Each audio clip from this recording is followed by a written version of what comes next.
palavra hoje, eu chamaria de palavra pastoral ou pedagógica, em função da mesa do Senhor. Então, em cima do texto lido, eu quero trazer informações que são conhecidas, mas é bom lembrá-las, para reafirmar a nossa fé, a nossa convicção, a nossa firmeza na palavra de Deus, que é a nossa única regra de fé e prática. E quando se trata desta mesa solene, importante, meio de graça para o povo de Deus, algumas verdades devem ser lembradas. Eu sei que você conhece muitas delas que eu vou falar, mas é bom falar delas, para que nós sejamos firmados naquilo que a palavra de Deus ensina sobre esse assunto. Então, meu tema é a ceia do Senhor, que estamos diante dela. E olhando para esse texto, a primeira coisa que eu quero mencionar é a instituição desse meio de graça. Se você olhar para o texto, o apóstolo Paulo vai nos dar a origem da ceia. A ceia não se originou na cabeça de ninguém, do ser humano, nenhum apóstolo, mas foi de Cristo. Veja aí no verso 23 do que Paulo diz. Porque eu recebi de quem? Do Senhor. Ele recebeu do Senhor. E Senhor aí é Cristo, o cabeça da igreja. Então a primeira coisa importante é que esta mesa aqui, o autor dela é o dono da igreja, é o cabeça da igreja, o edificador da igreja, o salvador da igreja. Essa mesa não surgiu de nenhum ser humano, mas foi daquele que veio para resgatar a sua igreja. Por que isso é importante? Porque isso nos leva a pensar que a única pessoa que tem autoridade e poder para estabelecer sacramentos para a sua igreja é Cristo. Mas nenhum outro ser humano, nenhuma outra igreja, líder de igreja, ou tradição de igreja, tem autoridade para estabelecer quais são os sacramentos para a igreja. Foi Cristo, Ele, estabeleceu esse sacramento. Esse, e só mais um, o batismo. Quando ele deu a grande comissão, Mateus 28, ele disse que quando a igreja fosse fazendo discípulos, estaria batizando em nome do Pai, do Filho e do Espírito Santo. Eu sei que você já sabe, mas é bom lembrar que quem vai além disso não tem base bíblica. Então não há 7 sacramentos, há 2. Porque o autor da igreja, o cabeça da igreja, só ele tem autoridade para isso. Só ele, mais ninguém. Então os demais sacramentos que dizem por aí afora, que há mais 5, não se originaram no cabeça da igreja. Portanto, devem ser refutados, não tem base na palavra de Deus. A segunda coisa, Paulo pontua no texto, quando que o sacramento foi estabelecido? Houve um tempo, um momento, veja no texto aí. O autor é Cristo, a autoridade. O tempo da instituição, verso 23. Porque eu recebi do Senhor, eu aqui também eu entreguei, que o Senhor Jesus, na noite em que foi traído, ele pontuou até quando foi. Na quinta-feira da semana da paixão de Cristo, quando ele foi traído, foi entregue, morto, foi lá naquele momento, houve um momento histórico em que Jesus estabeleceu esse sacramento. E desde aquele momento até a sua volta, esse é o percurso desse sacramento.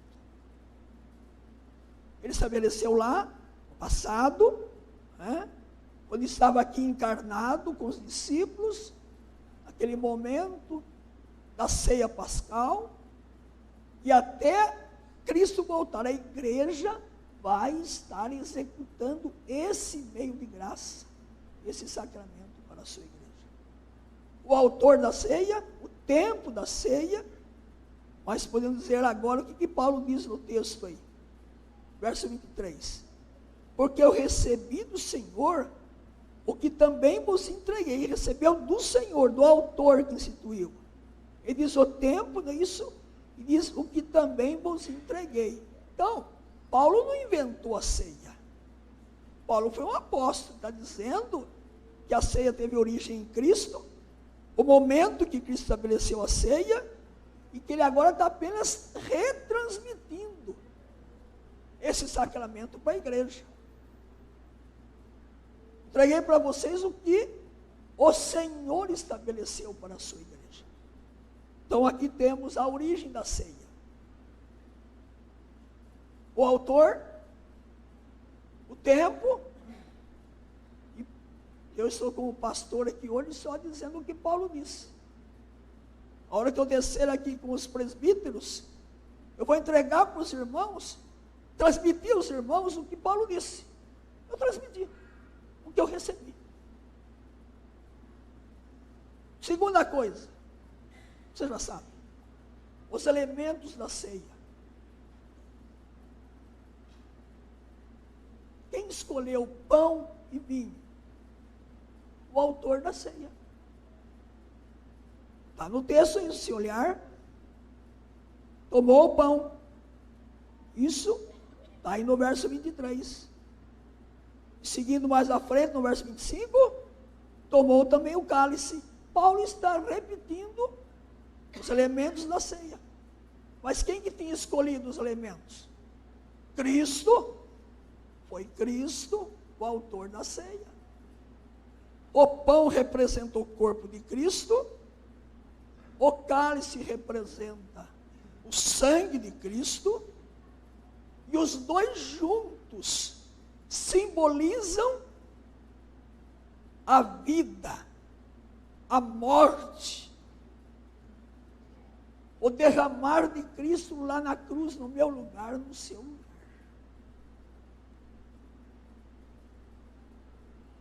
Então, quando você pega o pão e pega o cálice, está lembrando? Olha, foi Cristo que disse: isto representa o meu corpo, isso é o meu sangue.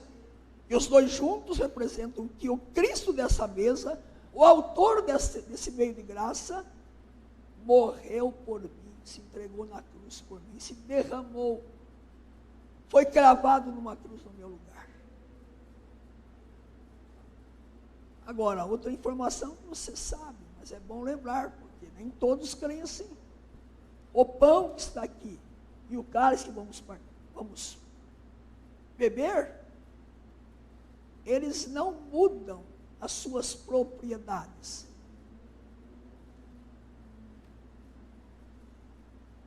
Então pode morder o pão, não tem problema, não vai sair sangue.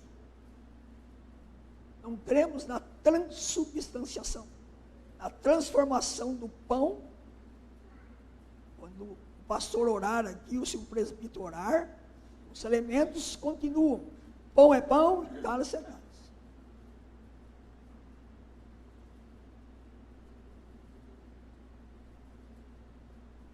A presença de Cristo na ceia não é corporal, é espiritual. Ele está conosco aqui presente, é promessa dele. Então, quando o pastor vem aqui, os presbíteros vêm aqui, Cristo espiritualmente está usando o pastor, o conselho da igreja, nos usando como instrumentos, e ele mesmo que é o cabeça da igreja, o salvador da igreja, o dono da igreja. Ele usa nossas vidas limitadas, de pecadores que somos, liderança da igreja, para transmitir a vocês as bênçãos desse meio de graça, mas ele está aqui espiritualmente, presente conosco. A instituição da ceia, os elementos da ceia, e eu parto agora para algumas verdades sobre a ceia. Eu não vou esgotar o texto, porque há muitas coisas para serem ensinadas, mas lembrando algumas coisas preparatórias para essa mesa. Agora eu vou entrar em algumas verdades sobre a ceia. Veja aí comigo. A primeira verdade que podemos olhar para a mesa antes de irmos para ela. Verso 23. Melhor, verso 26. 11 e 26. Porque todas as vezes que comerdes esse pão, beberdes o cálice, anunciais a morte do Senhor, até que Ele venha.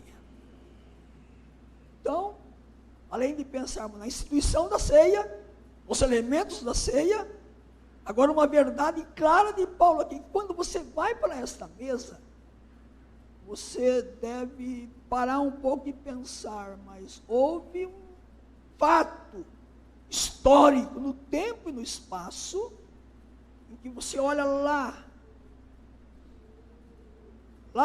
na Palestina, lá em Jerusalém,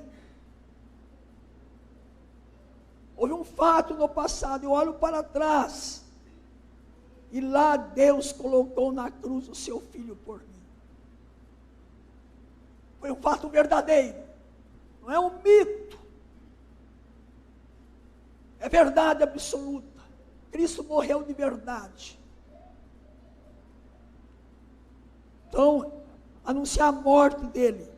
A cruz de Cristo é o centro da mensagem cristã. Não há evangelho sem a cruz de Cristo. Você tira a cruz, você mata o evangelho. Você extirpa o evangelho. Jesus não ordenou para que a igreja lembrasse dos seus milagres. Podia falar quantos milagres ele fez. Leia os evangelhos. Seu ministério foi miraculoso, poderoso, deslumbrante. Mas ele não disse, olha, não se esqueça dos meus milagres.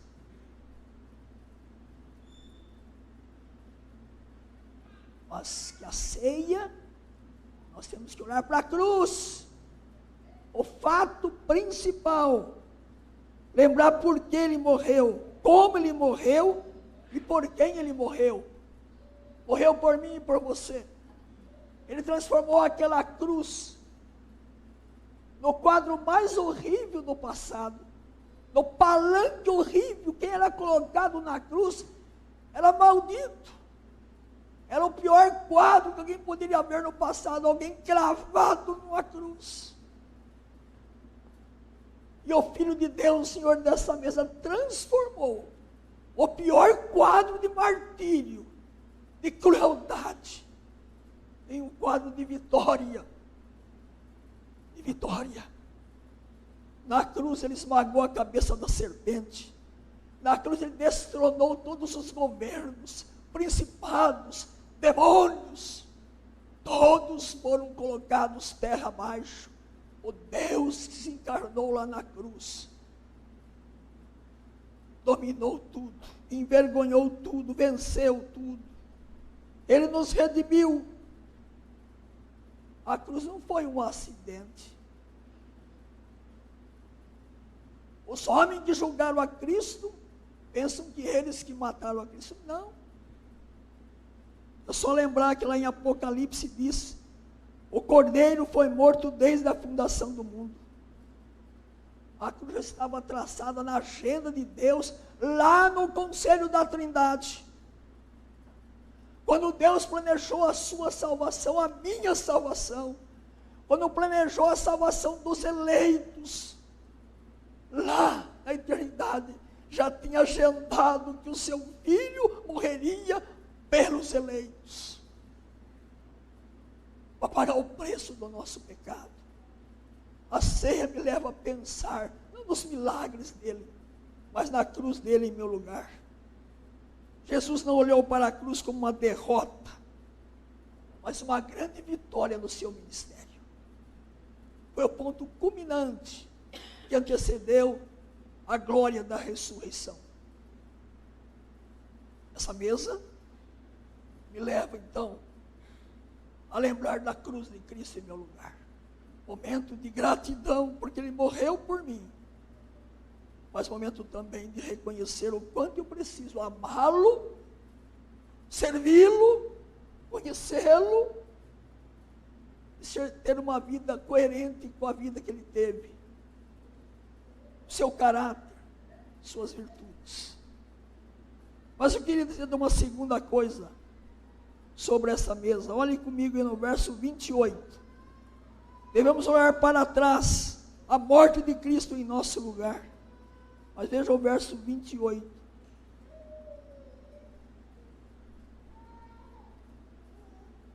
Examine-se, pois, o homem a si mesmo, e assim coma do pão e beba do cálice. O segundo olhar que nós podemos ver aqui, segunda verdade, é que a ceia é um convite para que eu olhe para dentro de mim. Eu olhei lá para a cruz, um fato objetivo, externo, acontecido no tempo e no espaço. Agora eu preciso olhar para dentro de mim. Como está o meu coração? Diante desta mesa, devemos examinar a nós mesmos. E aqui é um detalhe, a ceia não é um momento de sermos juízes dos outros. O texto não diz, examine os outros, olhe para os outros, mas para o meu coração. Se examinarmos com mais exatidão nossa própria vida, não teremos tempo de ficar investigando a vida do outro. Quantas vezes estamos olhando tanto para os outros, esquecemos de olhar para dentro de nós? Os fariseus eram meticulosos nisso. Você lê os evangelhos, os fariseus eram especialistas em ver falhas nos outros, mas complacentes com eles mesmos. Tinham a capacidade de ver um cisco, uma fagulha no olho do outro, mas não via trave nos próprios olhos. A ceia é um convite para estarmos olhando mais para o nosso coração do que para o julgamento do coração do irmão. Porque coração do irmão, motivação do irmão, tensão do irmão, há um Deus que conhece. E diante dessa realidade de olharmos para dentro de nós, eu creio que há dois perigos que eu corro e que você corre. Quais são os dois perigos? Um deles, o que Paulo disse? Examine-se, pois, o homem a si mesmo, e assim coma. Há pessoas que fogem da ceia, porque não deixou algum pecado, não confessou. Mas tem que ser o contrário. Tem que fugir do pecado, confessar o pecado e participar da ceia. Esse é o caminho correto. Examine-se e coma. Não é examine-se e corra da ceia. Fuja da ceia. E aí então nós podemos ter dois comportamentos. Um deles que eu posso chamar de autocomplacência. É quando eu sou muito complacente comigo mesmo. Eu olho para mim, não reconheço meus pecados. Sou generoso demais com a minha situação espiritual muitas vezes.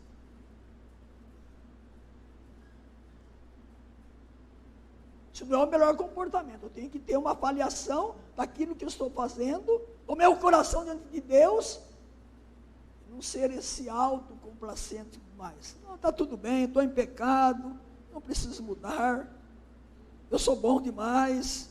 Ou como disse lá o fariseu, ó Deus, graças te dou, porque não sou como os demais homens, roubadores, injustos, adúlteros, nem ainda como esse publicano. Pode ser que às vezes estamos fazendo assim. Ou eu pensei na igreja de Laodiceia. Hoje de manhã o presidente Sábio lembrou das igrejas de Apocalipse, né? Eu lembrei da Laodiceia, que disse, estou rico, abastado e não preciso de coisa alguma. E nem sabes que tu és infeliz? Sim, miserável, pobre, cego e nu. Então essa autoimagem que eu posso ter assim de, tudo bem, eu estou em pecado, vou participar da ceia hoje, não tem problema. Cuidado, é hora de um exame equilibrado, criterioso. E qual que é o outro extremo? O outro extremo eu chamo de autocondenação. O que é autocondenação? A pessoa então tem uma atitude mergulhada em profundo desespero espiritual, se flagelando e não descansa na graça. Os dois extremos são perigosos. Aquele que olha para si com mais comprado e outro que se condena. Eu não posso participar da ceia. Então é um equilíbrio. Perfeição você não vai ter. Mas tem que buscar santificação. Buscar crescimento. Responsabilidade cristã. Para mim o ponto é o equilíbrio. Nem uma autocondenação e não participa da ceia. E nem tranquilo, frouxidão espiritual. Olhando para a cruz, olhando para dentro de mim, mas olhe para o texto. Uma outra colocação de Paulo no texto aí. Versos 33 e 34.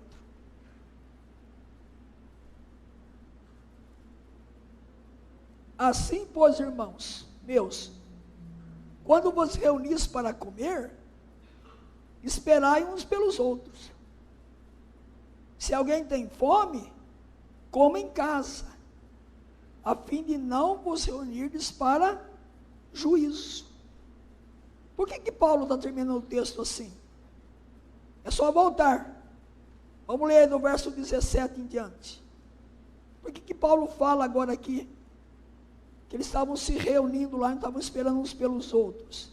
Vejam que eles banalizaram a ceia. Verso 17 em diante.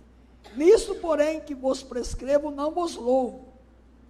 Porquanto vos ajuntais, não para melhor, sim para pior. Porque antes de tudo, estou informado haver divisões entre vós. Quando vos reunis na igreja, e eu em parte o creio. Porque até mesmo importa que haja partidos entre vós, para que também os aprovados se tornem conhecidos em vosso meio. Quando, pois, vos reunis no mesmo lugar, não é a ceia do Senhor que comeis. Porque ao comerdes, cada um toma antecipadamente a sua própria ceia, e há quem tenha fome, ao passo que há também quem se embriague. Não tendes, porém, casas onde comer e beber? Ou menosprezais a igreja de Deus, e envergonhais o que nada tem? Que vos direi?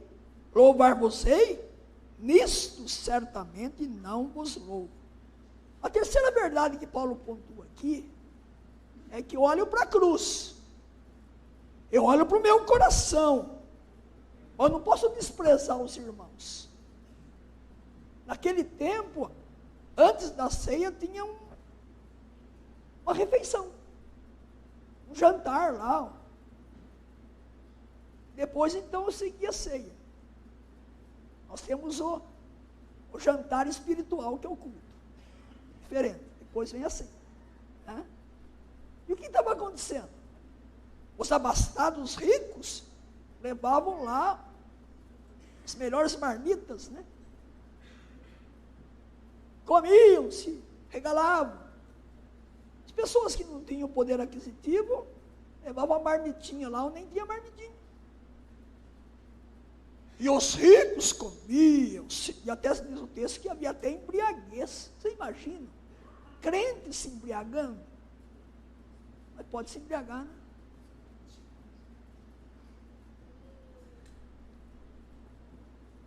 E transformaram o momento antes da ceia numa banalização da ceia que vinha depois.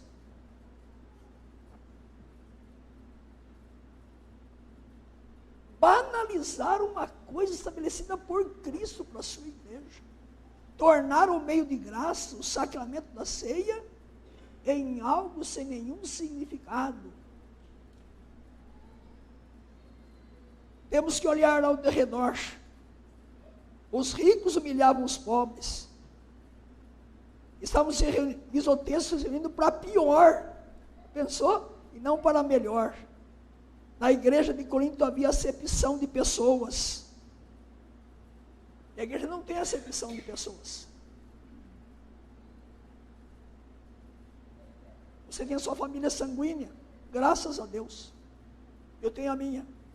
Você tem as suas lutas, eu tenho as minhas. Estamos no mesmo barco. Não desista da sua família. Mas sabe a maior família que nós temos? Eu não sei você.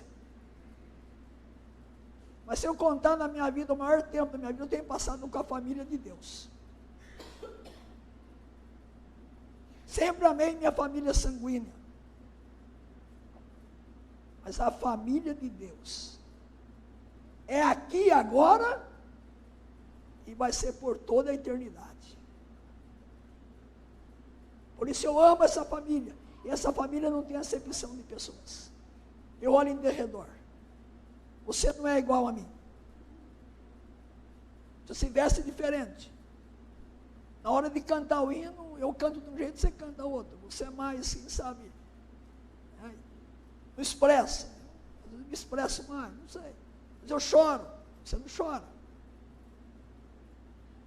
Somos diferentes, mas somos a família de Deus, a igreja é a família de Deus. Então a ceia é esse momento delicioso.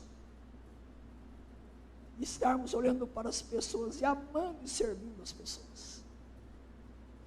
Olhando para a cruz passada, olhando o meu coração, olhando para os meus irmãos que devo amá-los e servi-los. Mas eu termino, voltando ao verso 26. Diz o verso 26.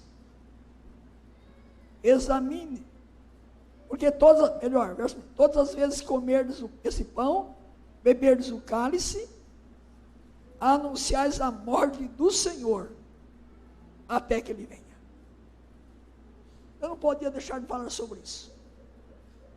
Você olha para o passado, lá na cruz, você olha para o seu coração,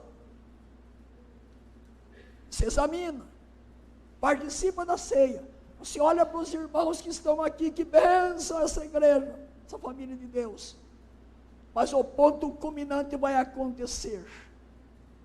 Eu olho para o futuro, o Senhor da igreja voltará, Ele voltará. Essa mesa é hora de expectativa. Expectativa. Não somos desse mundo. Nosso lar não é aqui. Nossa pátria não é aqui. Nossa herança não está aqui. Você vai deixar uma casa para o seu filho? Não é a melhor herança. Pode até deixar. Mas a melhor herança que você deixa para o seu filho é a graça, é Cristo. É a eternidade, é o céu. Nosso destino é o céu. Nossa pátria está no céu. Lá reinaremos com Cristo. Somos a comunidade da esperança, da expectativa. Lá veremos Cristo face a face. Lá não haverá mais pranto, nem luto, nem dor. Tudo passou. Essa ceia me remete. É como se olhar para essa ceia aqui, eu estou com as pontas dos pés, olhando para o futuro. Ó Senhor, Maranata, vem Senhor Jesus. Oh glória.